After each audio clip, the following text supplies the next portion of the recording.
बहुत बहुत साधुवाद। आज बेटी अपने हृदय को मत दुखी करना, रो लेने दो अपने पिता को।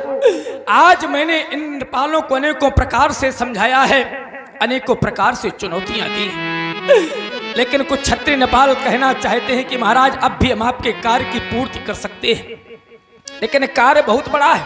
ये भगवान शंकर का धनुष है महाराज, और लाभ बहुत छोटा है। एक छोटी सी कन्या, खटवर्षीय बालिका तो नहीं मेरे मित्रों। यदि यह गुरु है, यह कठोर है, इस संसार में विदित है, तो कोई साधारण कन्या नहीं है। आप लोगों की बैठी हुई कन्याएं लौकिक बालिकाएं, और यह कन्या हमारी लौकिक नहीं अपितु अलौकिक कन्या है। ये आप लोगों की बैठी हुई कन्याएं आप लोगों की आत्मजा है, और यह कन्या हमारी आत्मजा नहीं अपितु धरात्मजा है। कोई न कोई विशेषता होगी। अगर हम इसकी विशेषताओं पर चर्चा करें तो इसमें एक नहीं, इसमें दो नहीं, इसमें 3 लाभ हैं। और 3 लाभ ही नहीं, प्रत्येक एक लाभ पर एक एक पुरस्कार लगा हुआ है। जैसे कि कुंवारी,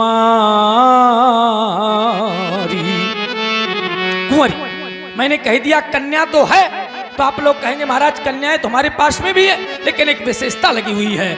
और विशेषता क्या है कि कुंवारी मनोहरी विजय बड़ी कन्या है, लेकिन मनोहर कन्या, विजय है लेकिन बड़ी विजय। कि कुंवारी मनोहरी विजय बड़ी, और यह कीरत अति कमनीय।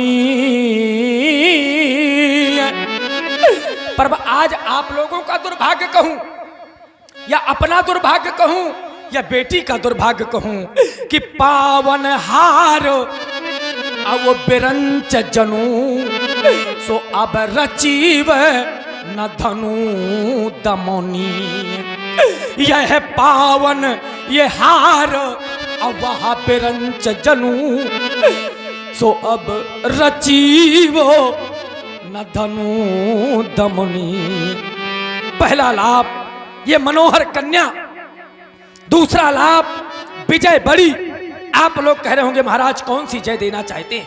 तो यदि आपकी दृष्टि मेरी मिथिला पर जाएगी तो पाएंगे सिर्फ मिथिला की ही नहीं, कदाचित आपकी दृष्टि अगर लोकों पर चली गई तो पाएंगे एक लोक की नहीं, 2 लोक की नहीं। तो फिर आप लोग कह रहे होंगे महाराज कौन सी जय देना चाहते हैं?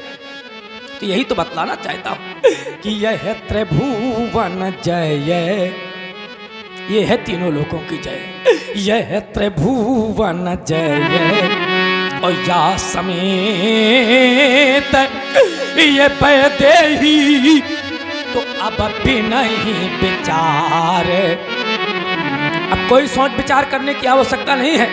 कर दें आप लोग धनुष का खंडन, और जब आप लोग कर देंगे धनुष का खंडन तब मैं भी कोई विचार नहीं करूंगा।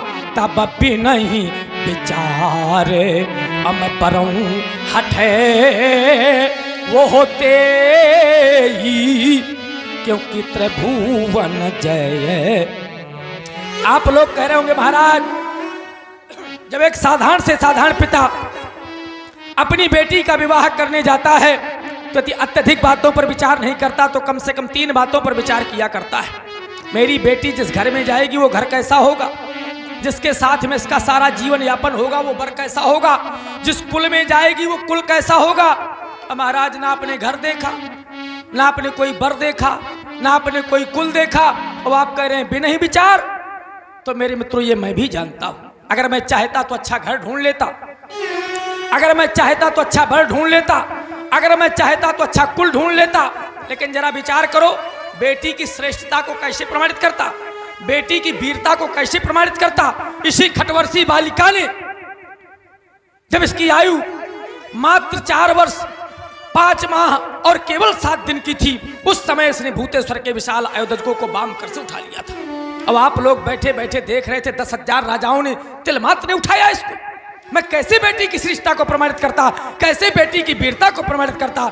अगर मैं चाहता तो अच्छा घर ढूंढ लेता, जबकि सिद्धांत कहता है कि यह जो घर पर अकुल होई अनुपा। अगर घर अच्छा हो, वर अच्छा हो, कुल अच्छा हो तो बेटी का विवाह करें, लेकिन कब करें? निज अनुरूपा नहीं, बोले करिए विवाह तहीं अनुरूपा। जब बेटी के अनुरूप घर हो, बेटी के अनुरूप वर हो तो मेरे मित्रों बेटी का विवाह करें। अब अगर बेटी के अनुरूप नहीं है तो फिर मेरे मित्रों बेटी का विवाह न करें। आचार्य कहते हैं कि न तय बरु कन्या अब रही कुंवारी।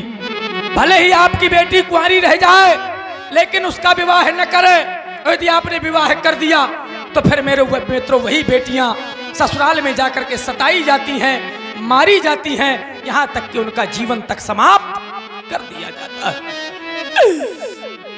तभी तो हम कह रहे हैं कि आज यदि आप लोग कह रहे हो कि महाराज आपने क्या देखा, तो मैंने तो केवल वही देखा है कि सिद्धांत कहता है कन्या बरो दो गुण। कन्या से वर को दुगना होना चाहिए श्रेष्ठता में, योग्यता में, सौंदर्यता में। अगर ऐसा नहीं है तो आपकी बेटी को जीवन में कभी सुख की प्राप्ति नहीं हो सकती है। तो मैंने तो केवल एक सिद्धांत माना है कि अगर बेटी ने धनुष को उठाया है और जो धनुष को तोड़ देगा वो बेटी से श्रेष्ठ होगा। बस उसी के साथ में तब भी नहीं विचार और मैं बरऊं हटते ही। और उसके पहले विचार है, मान लो धनुष नहीं टूटा तो बेटी कुंवारी रह जाएगी, मैं प्राणों का परित्याग कर दूंगा लेकिन बेटी का विवाह नहीं करूंगा। और जब जो धनुष को तोड़ देगा तब फिर मैं कोई विचार नहीं करूंगा। हेलो, इसी क्रम में हमारे ये 50 मुद्राएं ठाकुर विकास सिंह जी, विशाल सिंह, ठाकुर विशाल सिंह ये भेड़ी के निवासी है और इनके द्वारा 50 मुद्राएं विदेहराज जी को दिए जा रहे हैं।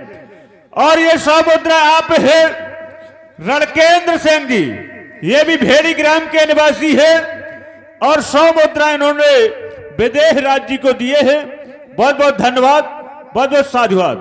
तभी तो मैंने एक सिद्धांत माना है। और सिद्धांत क्या माना है कि यह जो शंकर और धनु दे चढ़ाई, और जब दे चढ़ाई तब बरसी और ये कन्या मुदे पाई। आप लोग कह रहे हो कि महाराज कोई तोड़ दे, तो इससे मुझे कुछ लेना देना नहीं है, क्योंकि राजा रंग से काज न मोरा और एक उद्देश्य है। मैंने तो केवल एक उद्देश्य माना है। अरे एक उद्देश्य है ये अखिल प्रणय घोरा। अरे एक उद्देश्य है ये अखिल प्रणय घोरा। और जब तोड़ देगा कोई तब फिर बिना ही विचार और मैं बरऊं हटते ही। और नहीं तोड़ पाया तो फिर न तय बरु कन्या अब रही कुंवारी। आज मेरे मित्रों, आज मैंने अपने लाभों को सुनाया है, लाभों के विषय में बतलाया है। अब मैं आप लोगों से जानना चाहता हूं कि आप लोगों को मेरे लाभ अच्छे नहीं लगे? यदि लगे तो किसी ने भगवान शंकर के आयुध को 2 खंडों में परिवर्तित क्यों नहीं किया? और यदि अच्छे नहीं लगे तो किसी भी क्षत्रिय नेपाल ने मेरी मिथिला का परित्याग क्यों नहीं किया? मैं आप लोगों से जानना चाहता हूं कि कृपया यहाँ काहू काहे यह ला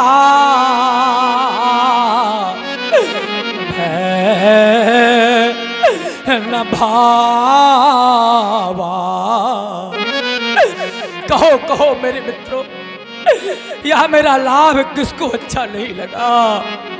कृपया यहाँ कहू काहे यह लाभ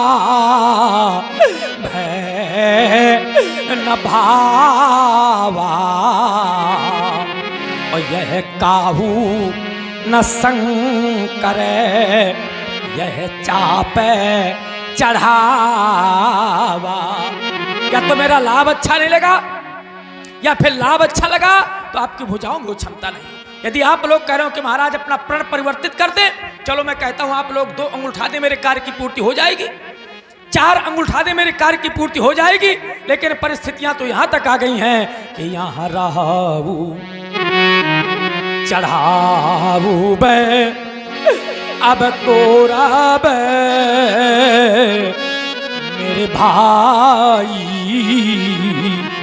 पर यहाँ तिल भरी भूमि अब न सकहू छोड़ाई। तिल भरे भूमि न सकहू छोड़ाई। अपेक्षा करते हैं कि महाराज हमको वीर मान ले, हमको भटवानी मान ले। तो अब जनक तो यही कहना चाहता है कि अब जनक को ये माखे भटमानी। क्यों? क्योंकि यहाँ वीर ये वीर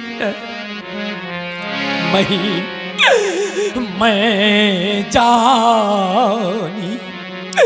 वीर भीन मही मैं जानी। और कब जानी? जब यहाँ दुर्गति सामने आई। अगर आज मेरी बेटी कुंवारी न रहती तो शायद मुझे आभास न होता कि पृथ्वी पर वीर नहीं रह गए। आज मैंने जाना है कि पृथ्वी पर कोई वीर नहीं रह गया।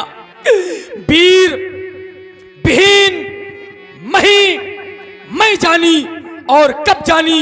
जब यहां दुर्गति सामने आनी तब वीर भीन मही मैं जानी। और जब वीर भीन मही मैं जानी तो बैठे बैठे क्या कर रहे हो? समाप्त हो गई आप लोगों की मेहमानी। चले जाओ मेरी मिथिला से, परित्याग कर दो मेरी मिथिला का। अगर इतने फिर भी मेरी मिथिला का परित्याग नहीं तो एक अंतिम निर्णय लेने जा रहा हूं, एक घोषणा करने जा रहा हूं। और घोषणा क्या है? यह सभा करा दो भंग। चुकी बिगड़ गया इस मिथिलेश की इस रंग भूम कारण समाप्त हो गया सीता स्वयंवर, समाप्त हो गया मैथिली देशन, समाप्त हो गया सीता की सखियों। ले जाओ मेरी बेटी को अंतमाल में। जाओ बेटी जाओ, जाओ बेटी जाओ, जाओ बेटी जाओ। 50 मुद्राएं आप है अंशु विश्वकर्मा एवं मुकेश वर्मा, इनके द्वारा विजयराज जी को। और 50 मुद्राएं आप है भैया शंकर सप्ता जी, ये लहरा ग्राम से इनका शुभागमन हुआ है। इनके द्वारा विजयराज जी को दिए जा रहे हैं। मंडल की ओर से बहुत बहुत धन्यवाद, बहुत बहुत साधुवाद। जनक बचन सुनी